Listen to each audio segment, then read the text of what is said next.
После 19 марта компания «Алма-сервис» начала детально прорабатывать по замене нового холодильного оборудования, потому что старое работало с 2001 года.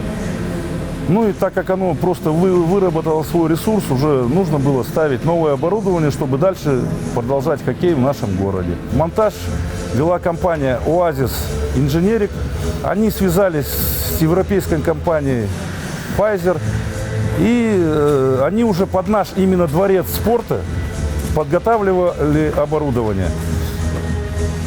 Холодильные машины, сами компрессора, бицеровские, немецкие, это Германия. Преимущество в том, что раньше у нас холодильные машины охлаждались водой. Сейчас у нас на воздушном охлаждении находится оборудование более мощное, чем было. Ну и более экономное. Ну и, соответственно, лед, качество льда мы можем быстрее восстановить после тренировок.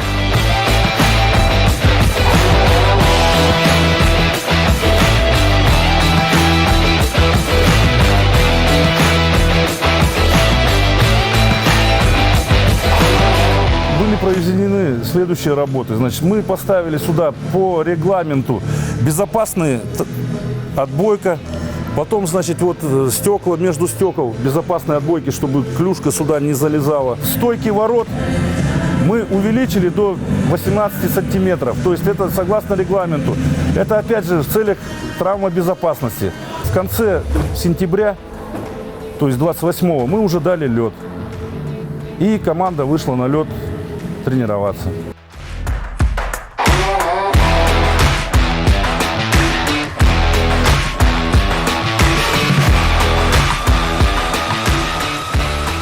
Начинается долгожданный сезон. Подходим к чемпионату в стопроцентной готовности. Принимаются все необходимые мероприятия. Санитарно-эпидемиологически соблюдаются все рекомендации. Производим мониторинг ежедневный, термометрия дистанционная. Периодически проходим заборы мазков на ПЦР. То есть ребята все у нас обследованы. Естественно, соблюдаем элементарные меры. Это маска, перчатки, дистанцию соблюдаем.